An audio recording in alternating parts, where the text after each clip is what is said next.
Muy buenos días para todos, amados hermanos, amadas hermanas, amigos que nos estén visitando en esta mañana. Vamos a continuar con nuestro estudio de Santiago en el capítulo 5. Hoy nos corresponde el capítulo 5. Ya estamos tal vez llegando al final de nuestra carta y rogamos que el Señor nos conceda terminarla pronto y que toda la iglesia haya sido grandemente edificada a través de cada uno de estos pasajes de esta hermosa epístola. Santiago capítulo 5. Y nuestro texto para hoy es a partir del versículo 1 al versículo 6. Ese va a ser nuestro texto de estudio para esta clase en esta mañana. Y yo quiero que en la mera lectura usted note el cambio. Hay un cambio tal vez como brusco en el autor. Miren cómo termina el versículo 16 y 17 del capítulo 4. Pero ahora os jactáis en vuestras soberbias. Toda jactancia semejante es mala, y al que sabe hacer lo bueno y no lo hace, le es pecado. Y habíamos hablado que estos últimos dos versículos están relacionados con el tema del cual Santiago trata desde el versículo 13, que es la soberanía de Dios en los planes de los hombres. ¿Qué es saber hacer lo bueno? Pues ajustarnos a la voluntad de Dios, tener en cuenta el permiso divino para nuestros planes personales. Y hacer lo malo es ignorar, es pasar por alto la soberanía de Dios en nuestras vidas. Pero note ahora el capítulo 5, versículo 1. Miren el cambio drástico que hace el autor. Vamos ahora ricos. Y uno podría preguntarse qué relación tiene la expresión vamos ahora ricos con lo que Santiago viene diciendo acerca de la soberanía de Dios y los planes del hombre. No hay dudas de que lo hizo intencionalmente, de que el cambio es intencional y se está dirigiendo a una audiencia particular, a la cual en el texto Santiago le llama ricos. O sea que va a dirigir su mensaje a otro tipo de audiencia. Ya no la va a dirigir a los negociantes, a los comerciantes que tal vez hacen o realizan su agenda sin tener en cuenta los planes de Dios, sino que ahora se va a dirigir a los ricos en general, tanto ricos como no cristianos como ricos cristianos que están dentro de la iglesia local. Y por eso les dice, vamos ahora ricos. Pero el tema central de nuestro pasaje en estudio es que hay cierto tipo de personas que practican la injusticia con otro tipo de personas. Y yo creo que no hay una cosa que más indigne el corazón humano que es la injusticia. Si usted enciende las noticias y ve un ejemplo de injusticia, yo creo que a usted le arde en su corazón, le indigna ese caso de injusticia. Y yo creo que seamos o no seamos cristianos, el ser humano sea o no sea cristiano, siempre se va a indignar en algún sentido o en algún nivel con la injusticia. Es algo que no va a dejar pasar por alto. Es algo que siempre va a estar recordando o por lo cual siempre va a estar peleando que se haga justicia. Y el texto en el que estamos en esta mañana es un texto de pura injusticia, de pura injusticia. Es el trato injusto de un grupo de personas a los cuales Santiago les dice o les llama ricos, con un grupo de personas necesitados económicamente. Hay un trato injusto hacia ellos. ¿Y qué nos quiere enseñar Santiago? Que el verdadero cristiano no acepta la injusticia hacia el prójimo. No la puede aceptar. El verdadero cristiano condena la injusticia hacia el prójimo. Y yo creo que esa es la enseñanza central de la cual Santiago nos quiere mostrar en esta mañana. Para eso tengo un sermón o un bosquejo mejor, más parecido al bosquejo anterior en la clase anterior. Miren el bosquejo. En primer lugar, hay una advertencia contra la injusticia de los ricos, versículo 1 al versículo 3. En tercer lugar, se repite la misma advertencia contra la injusticia de los ricos, versículos 5 y versículo 6. Y en segundo lugar, que es el encabezado que está en la mitad, es el clamor contra la injusticia de los ricos, versículo 4. Nuevamente, el encabezado número 2 nos está dando el tema, es decir, el énfasis de este pasaje bíblico. El énfasis es que se está cometiendo injusticia contra un grupo de personas que claman y ruegan a Dios que haga justicia y Dios les oye. Ese es el énfasis del pasaje. También este bosquejo pues presenta una estructura quiástica como la clase anterior. No estoy seguro si ha sido la intención como tal de Santiago plantearlo así por el Espíritu Santo, pero yo creo que esta estructura nos ayuda a comprender un poco mejor el tema principal a tratar. Entonces, en primer lugar, veamos la advertencia contra la injusticia de los ricos. Capítulo 5, versículo 1 al 3. Vamos ahora, ricos, llorad y aullad por las miserias que os vendrán. Vuestras riquezas están podridas y vuestras ropas están comidas de polilla. Vuestro oro y plata están enmohecidos, y su moho testificará contra vosotros, y devorará del todo vuestras carnes como fuego. Habéis acumulado tesoros para los días postreros. Y la expresión con la cual Santiago presenta esta advertencia es llorad y aullad. Y yo le quiero preguntar, ¿ha leído usted eso antes en la Escritura? ¿Ha leído esa expresión en otros pasajes de la Escritura? En los pasajes del Antiguo Testamento, ¿usted ha leído la expresión llorad, aullad? No es una expresión nueva, no es un lenguaje nuevo que Santiago quiere introducir. Realmente Santiago conoce muy bien el Antiguo Testamento. Es su Biblia, es la Biblia hebrea. Y miren, por ejemplo, acompáñenme al libro de Joel, por favor. Vamos a Joel.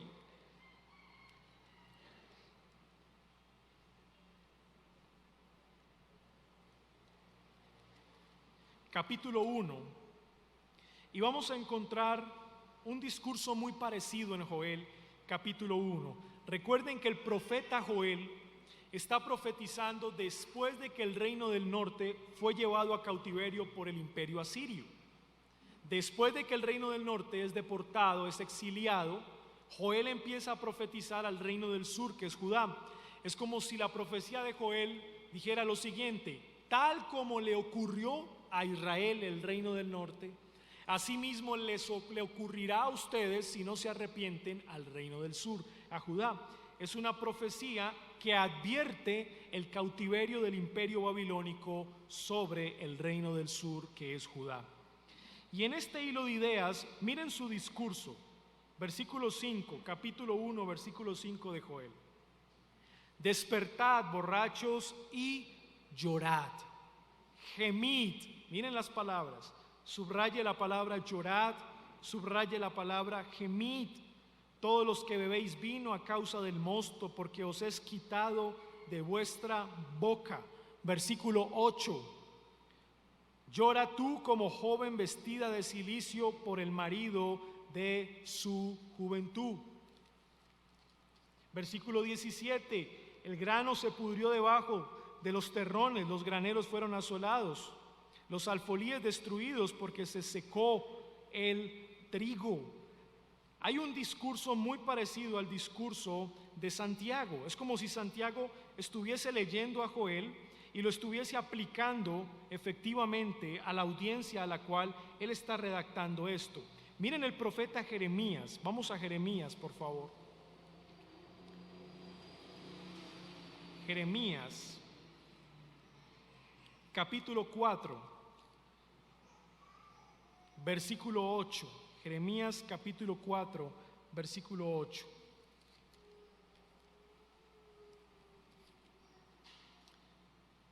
Dice la palabra de Dios: por esto vestíos de cilicio, endechad y aullad, porque la ira de Jehová no se ha apartado de nosotros. Esta es la amenaza que recibe Judá de la invasión que tendrá por parte de los babilonios. Ahora miren el capítulo 25 de Jeremías, capítulo 25, versículo 34 en adelante.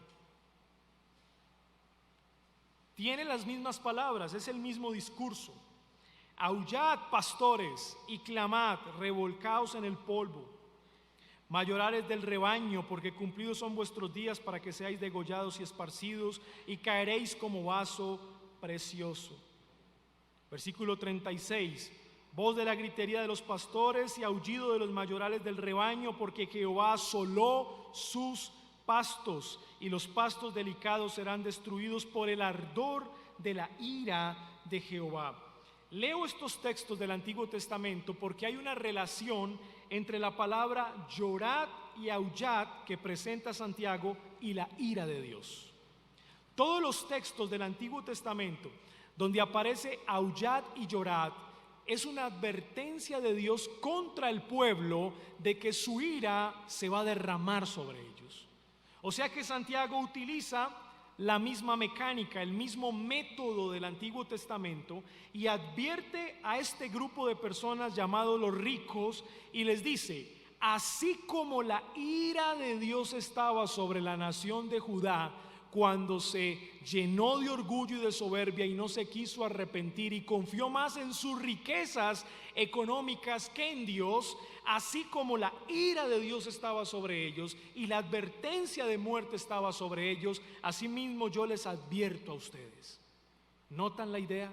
¿Cómo trae el mensaje del Antiguo Testamento y lo aplica ahora a su audiencia en el siglo I? Dios está muy enojado con los ricos, muy enojado, y está enojadísimo con los ricos. Y la razón por la cual en este texto Dios está enojado con los ricos es porque están poniendo su confianza en las riquezas y no en Dios.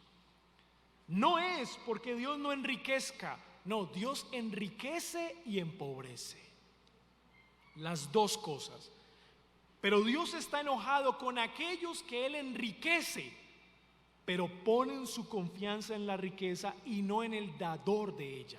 Eso es lo que a Dios lo tiene enojado. Y miren cómo continúa la advertencia: vuestras riquezas están podridas y vuestras ropas están comidas de polilla. Ya lo leímos en Joel también, es muy parecido a la profecía de Joel. Vuestro oro y plata están enmohecidos y su moho testificará contra vosotros y devorará del todo vuestras carnes como fuego. Y muy posiblemente la expresión devorará vuestras carnes como fuego hace referencia al Gehenna, al lugar donde se depositaba la basura de la nación, de la ciudad principal. Y la basura se depositaba en ese lugar, y luego ¿qué se hacía con esa basura? Se quemaba, se devoraba al fuego.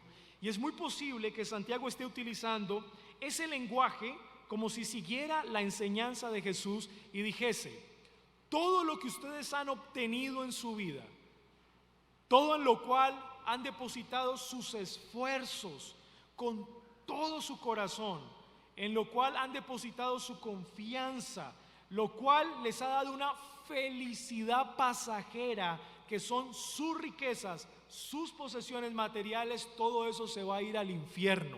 En otras palabras, al basurero, al Gehenna, y va a ser quemado, va a ser devorado por Dios. Completamente devorado por Dios. Miremos Mateo capítulo 6, versículo 19.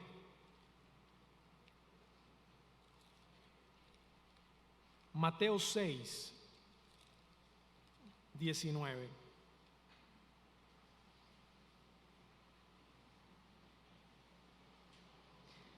Jesús ya lo había enseñado antes: no os hagáis tesoros en la tierra, mírenlo bien, donde la polilla y el orín corrompen y donde ladrones minan y hurtan, sino haceos tesoros, ¿dónde? En el cielo. ¿Por qué? Porque ahí ni la polilla ni el orín corrompen, y donde ladrones no minan ni hurtan.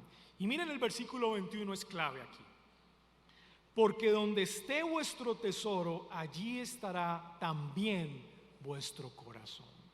Realmente el problema acá con este grupo de personas ricas es su corazón, es el corazón. Su corazón está confiando más en sus posesiones. Ese es su tesoro, sus riquezas terrenales, y donde está su tesoro, ahí está su corazón. Y esa expresión corazón quiere decir, ahí están depositadas todas las fuerzas de ese hombre. Es decir, él se desgasta toda su vida y vive para eso. Eso es lo que le da sentido a su vida, lo que consigue, lo que obtiene, sus riquezas, acumular, acumular y acumular. Así le encuentra sentido a su vida. La palabra corazón indica esa fuerza. Y Santiago, en el versículo 3, la liga. Miren bien, última parte del versículo 3. Habéis acumulado tesoros para los días postreros. Esta es una gran advertencia. En lugar de acumular tesoros en el cielo para los días postreros, han acumulado tesoros terrenales para los días postreros. ¿Y saben qué va a pasar? Que cuando el Señor Jesús regrese por segunda vez, van a haber unos tesoros que no van a pasar la prueba. Todo va a ser pasado por fuego. Todo va a ser pasado por fuego. Los tesoros celestiales van a ser pasados por fuego. Y los tesoros terrenales van a ser pasados por fuego. Ya que no saben cuál de los dos tesoros perdurará y no será devorado. Los tesoros celestiales. ¿Notan? Por eso es escatológica la advertencia. Hoy ustedes viven tranquilos, confiados en todo lo que pueden obtener, como si no pasara nada. Y es más, podrán morir con sus riquezas. Pero en el día del juicio final, sus tesoros terrenales pasarán por fuego y serán devorados. Los tesoros celestiales van a permanecer. Es más, el fuego mismo los va a purificar más. Por eso, mis amados hermanos, nuestra vida cristiana la debemos vivir a la luz de la eternidad. A la luz de la eternidad. Si como cristianos no tenemos presente la escatología, ¿qué significa la palabra escatología? El conocimiento de los eventos finales. Y no quiero decir con esto que tengamos que conocer cada uno de los eventos finales, pero sí debemos vivir a la luz del día final. Saber, pues, que nuestras vidas no terminan aquí, sino que van a continuar en la eternidad, y saber que todo lo que sembramos en esta vida pues va a tener un fruto eterno, el cual será cosechado en la eternidad, y ese fruto no será devorado por el fuego. Esa es la esperanza que tenemos como cristianos, pero lastimosamente la audiencia a la cual escribe Santiago no tiene esa esperanza. Si estos ricos no se arrepienten, si estos ricos no invierten bien sus ganancias, si estos ricos no ponen la confianza en aquel que provee, entonces a ellos caerá esta advertencia, esta amenaza se cumplirá en ellos. Ahora, miremos el tercer encabezado. Es el mismo encabezado. Es la advertencia contra la injusticia de los ricos. Miren el versículo 5 y el versículo 6. Es el mismo encabezado. Habéis vivido en deleite sobre la tierra y sido disolutos. Habéis engordado vuestros corazones como en día de matanza. Habéis condenado y dado muerte al justo, y él no os hace resistencia. ¿Y qué es lo que está ocurriendo acá? Al parecer, este grupo de personas ricas estaban siendo injustos con sus trabajadores. Piensen en esto, mis hermanos. ¿Qué tan difícil es salir de su ciudad? ¿Qué tan difícil es dejarlo todo? Eso fue lo que hicieron los cristianos de la dispersión. Muchos de ellos salen de Jerusalén porque están amenazados de muerte, hay gran persecución, y lo dejan todo atrás. Todos sus sueños, sus expectativas, sus anhelos, todo quedó atrás. Tuvieron que salir desnudos, con sus hijos, confiando plenamente en la voluntad del Señor. Muchos se fueron al norte, Antioquía de Siria, Derbe, Listra, Antioquía de Pisidia. Muchos se fueron al puerto de Troas, atravesaron a Macedonia, llegaron a Filipos, Anfípolis, Tesalónica, descendieron a Berea. Muchos se establecieron en Atenas, otros bajaron a la región de Acaya, Corinto. Otros zarparon a la isla de Chipre y ahí se establecieron, y algunos de ellos mucho más lejos llegaron hasta la misma Roma, capital del imperio. Miren, los están dispersados por toda la cuenca alrededor del mar Mediterráneo, sin nada. Llegan a un lugar extranjeros y extraños, y los ricos de aquellas provincias y regiones les dan trabajo. ¿Qué espera ese cristiano? ¿Cómo ve el trabajo ese cristiano? ¿Como una bendición de Dios? Efectivamente, si es un extranjero y le están dando trabajo en otra región, en otra provincia, es una bendición de Dios. Pero a medida que este cristiano trabajador empieza a hacer las cosas bien, empieza a ser un buen trabajador, a comportarse con diligencia, a obedecer al Señor, de repente su jefe no le paga. No le paga. Y termina el primer día de trabajo, porque recuerden que los obreros en el siglo I y sobre todo los judíos se les debía pagar el día, es decir, al ponerse la tarde se les debía dar su pago de todo el trabajo del día. Desde muy temprano en la mañana, esforzándose, trabajando como el Señor indica en el Antiguo Testamento, siguiendo norma por norma para no pecar contra Jehová, y llega la tarde cansado ya, agotado, un poco sucio, con ganas de regresar a su humilde hogar a ver a su familia, y el jefe no le paga. Sabiendo que su familia tal vez esté en una situación de hambre delicada, sabiendo que están pasando momentos económicos muy duros y tiene hijos de por medio, pero su jefe no le paga. Eso es una injusticia tremenda. Y supongamos que ese cristiano que está en la dispersión se llene de entusiasmo y de fe y diga: hoy no fue, pero mañana sí lo será. Y al otro día llega a su casa, tal vez recogen algo de pan, algunos pececillos, se defienden en la hora de la noche con su cena, no tienen mucho que comer al otro día, realmente tal vez llegado la tarde no van a tener nada que comer. Él se levanta por amor a Dios, por amor a su familia, se llena de fuerzas, va de nuevo al día, va a trabajar, esperando que le paguen ahora 2 días de trabajo. Se pone la tarde, está cansado, preocupado, triste, y el jefe no le paga.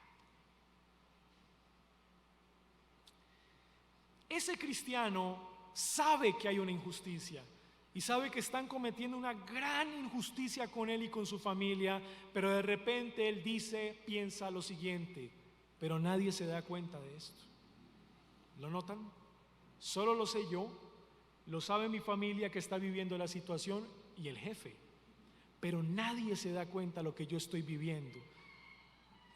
Pero hay uno, y aquí es donde el encabezado del medio del bosquejo es contundente.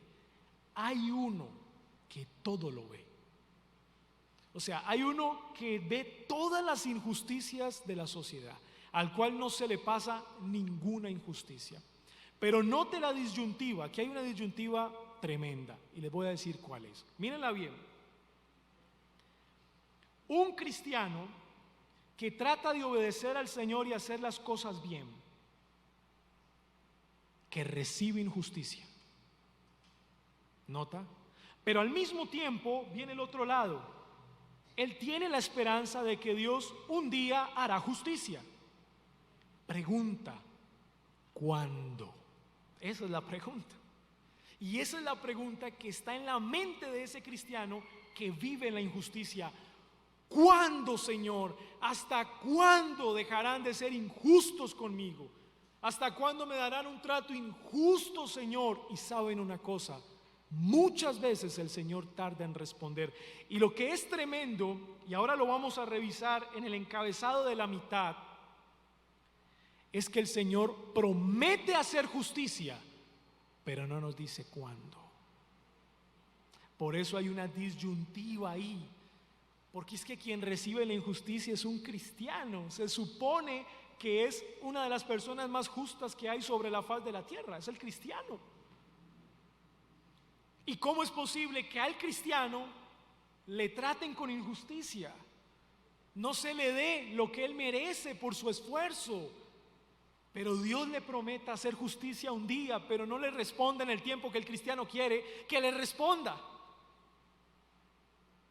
Y ahí se presenta una tensión en la vida cristiana, donde sin lugar a dudas la fe del cristiano tiene que crecer ahí. Es una prueba. Y es por eso que el Señor en el versículo 5 y 6, pues viendo esto a través de Santiago, efectivamente les dice todas estas cosas. Habéis engordado en vuestros corazones, no han pensado en el prójimo, habéis condenado y dado muerte al justo. ¿Por qué Santiago dice esto? Porque es lo que Dios piensa de estas personas ricas. Ahora miremos el encabezado número 2, que está en el centro, versículo 4, que creo yo es el versículo más contundente. He aquí, clama el jornal de los obreros que han cosechado vuestras tierras. El jornal clama, miren ustedes, el pago mismo clama para que sea recibido en manos de aquel que ha trabajado la tierra. Es como decir hoy en día, el dinero mismo clama a Dios, caer en buenas manos y no en malas manos. Eso se llama o se conoce como una personificación.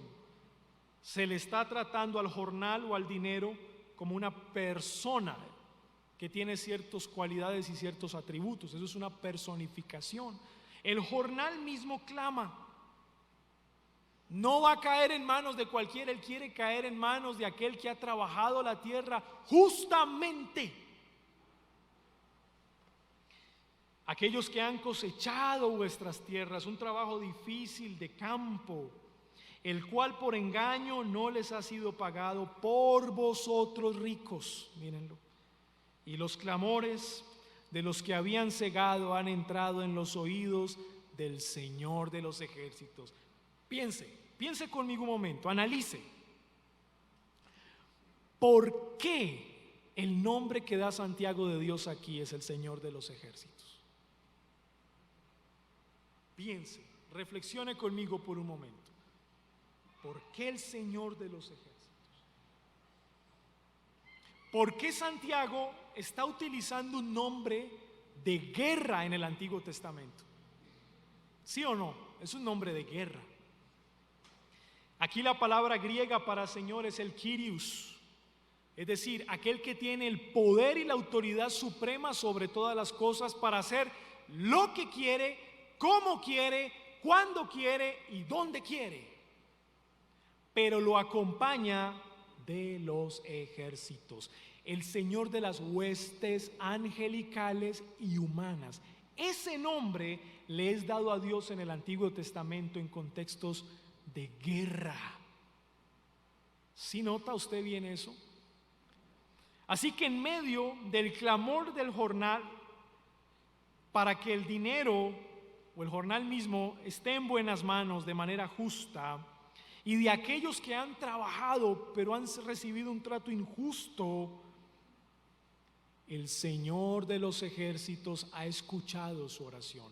Es como si Santiago dijera, el Señor que pelea por vosotros ha escuchado la oración. El Señor de las huestes angelicales, el cual no se puede mover, al cual nadie puede derrotar, nadie puede vencer, al cual nadie puede hacer injusticia a Él, porque Él es justo sobre todas las cosas. Ha escuchado el clamor y hará justicia. Pero la tensión nuevamente aparece. Santiago, ¿hasta cuándo? Esa es la tensión. Mis hermanos, el texto no lo dice. Y esto ya de plano nos lleva a una realidad cristiana difícil. ¿Cuál es esa realidad cristiana difícil? Que los cristianos en esta vida recibiremos muchas injusticias. Por el hecho de ser cristianos no significa que no las vamos a experimentar. Es más, tú hoy puedes estar experimentando una injusticia. Y desde hace mucho tiempo tal vez has estado orando al Señor de los ejércitos. Señor, ayúdame. Señor, sácame de aquí. Señor, un mejor empleo. Si tú eres extranjero y has llegado a nuestras tierras, un empleo, Señor, un empleo. Mi familia, etcétera, hay clamores. Podemos estarlo viviendo hoy, pero la realidad, hermanos, es que ninguno de nosotros escaparía de alguna injusticia. Ninguno de nosotros. De ahí la escatología es muy importante, y les voy a decir por qué es importante la escatología. Porque si yo hablo de la justicia de Dios, del atributo de la justicia de Dios, la primera pregunta que usted me va a hacer es: pastor, hermano, señáleme la justicia de Dios. Yo quiero encender las noticias y ver la justicia de Dios. Yo quiero llegar a mi casa y ver la justicia de Dios, pero no la veo, no la estoy viendo. Y sabes una cosa, y tal vez en esta tierra nunca la veas perfectamente, no la llegues a ver. Santiago no lo dice, pero hay una confianza, y es que el Señor en el día final vindicará su justicia ante todos los hombres. Los secretos ocultos de los hombres, las artimañas de cada ser humano, los cuales murieron felices, entre comillas. Aparentemente la justicia no les hizo absolutamente nada. En el día del juicio final, sus corazones se van a desnudar delante de Dios, y Dios va a sacar todos aquellos pecados, y Dios va a hacer justicia, y su justicia será vindicada en el día del juicio final. Esa es la esperanza. Nuevamente, escatología. Escatología. O sea, la vida cristiana tiene escatología, escatología, escatología. Ahora, si pensamos, mis hermanos, en que definitivamente hemos recibido injusticia, podríamos pensar: pobre de mí, qué pecado de mí, y tomar una posición de víctima, algo así como una especie de victimización.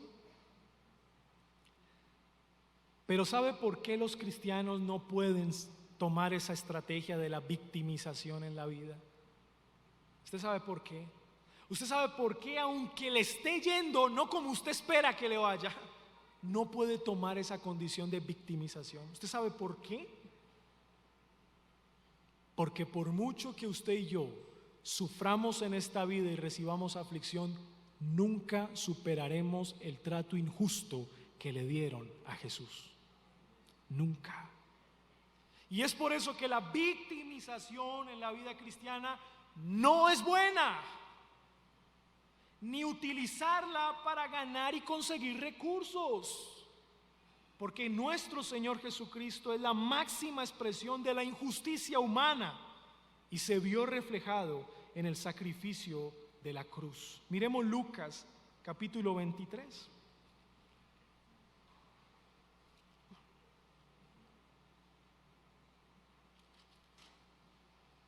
Versículo 39, Lucas 23, 39. Y uno de los malhechores que estaban colgados le injuriaba diciendo: si tú eres el Cristo, sálvate a ti mismo y a nosotros. Respondiendo el otro le reprendió diciendo: ¿ni aún temes tú a Dios estando en la misma condición?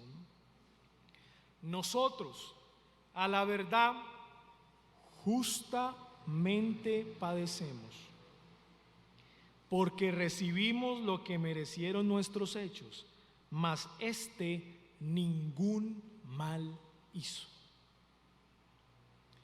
Desde la perspectiva humana, la muerte de Cristo fue injusta.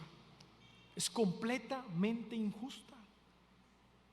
Tan injusta que el concilio del Sanedrín y las autoridades judías pues lo estaban acusando de algo que él no había cometido. Y es más, cuando las autoridades romanas tienen el caso en sus manos, tampoco saben condenarle ni tienen argumentos para condenarle. Eso lo vimos muy bien en una predicación que dio el pastor Julio, creo que hace unos 20 o 15 días atrás. O sea, no habían argumentos justos para condenar a Jesús. Y todo el sufrimiento del cántico del siervo en Isaías capítulo 53, ¿qué demuestra? El sufrimiento de un inocente. Por lo menos, hermanos, en nosotros hay pecado. Hay pecado. Y que en medio de la aflicción y de los tratos injustos que tienen con nosotros, nuestros sentimientos también se involucran y nuestros pecados afloran. Pero en Cristo,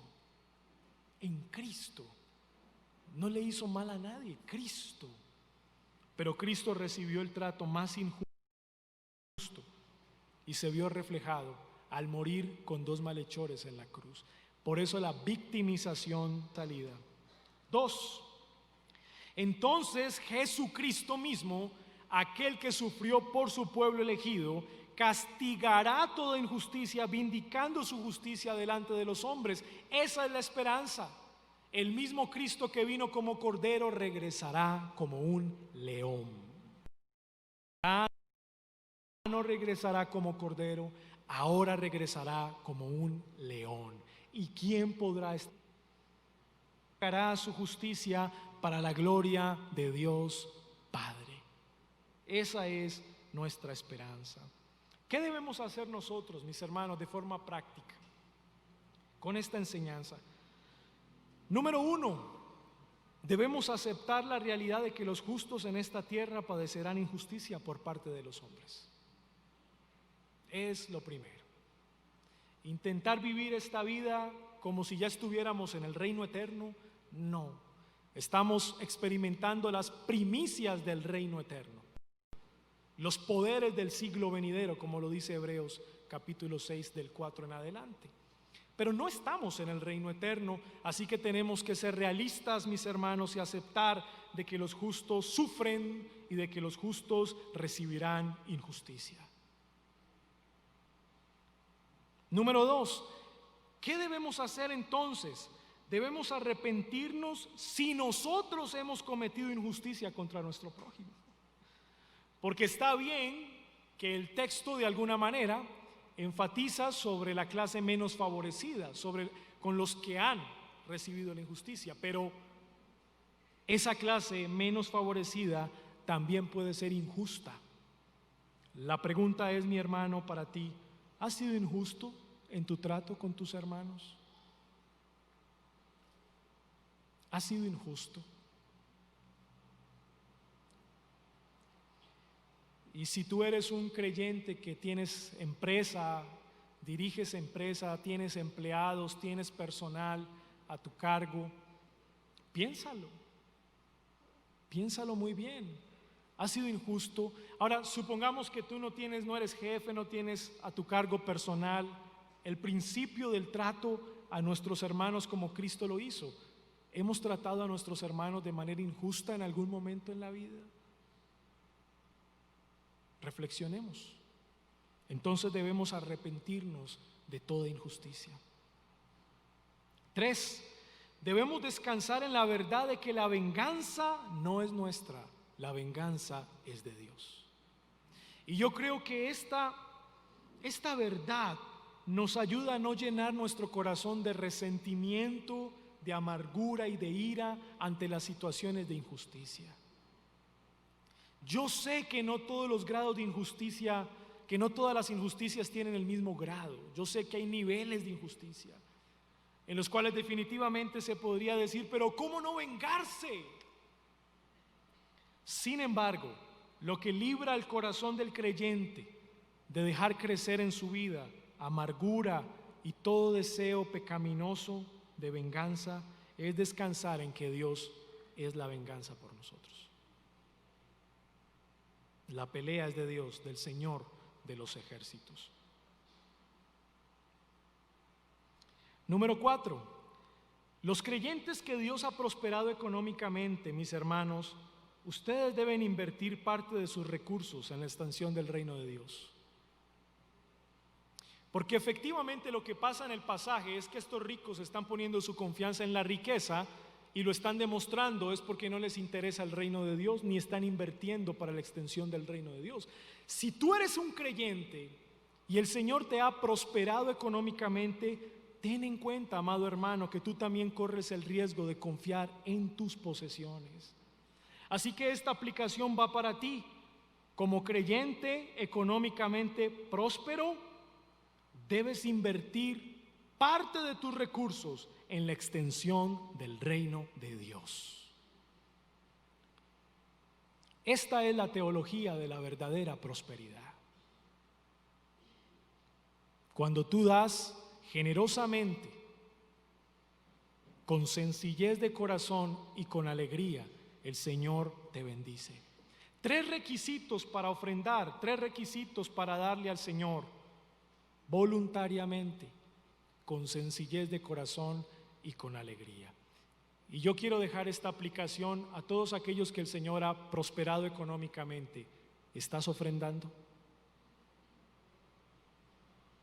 ¿Estás ofrendando para la casa de Dios? Tú puedes responder: pastor, sí. ¿Cómo lo estás haciendo? ¿Estás siendo generoso para la casa de Dios? ¿O estás amarrando el recurso porque confías más en la riqueza que en Dios? Se va a ver y se ve notorio en la forma como tú das para la casa de Dios. Entonces esa es mi pregunta: ¿estás ofrendando para la casa de Dios como el Señor manda?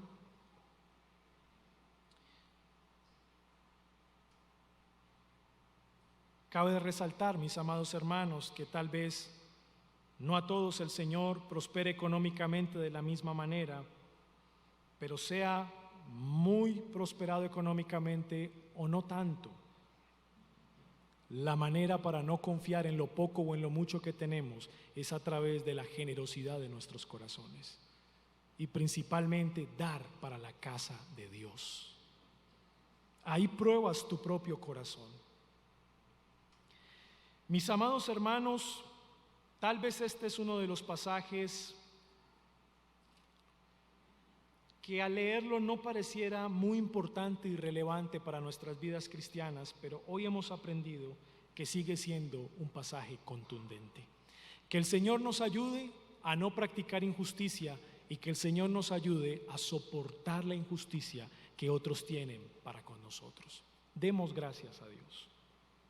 Señor, te damos gracias en esta mañana por tu palabra. Gracias por permitirnos reflexionar sobre este asunto importante. Gracias porque tú has sido bueno y fiel para con nosotros, Señor.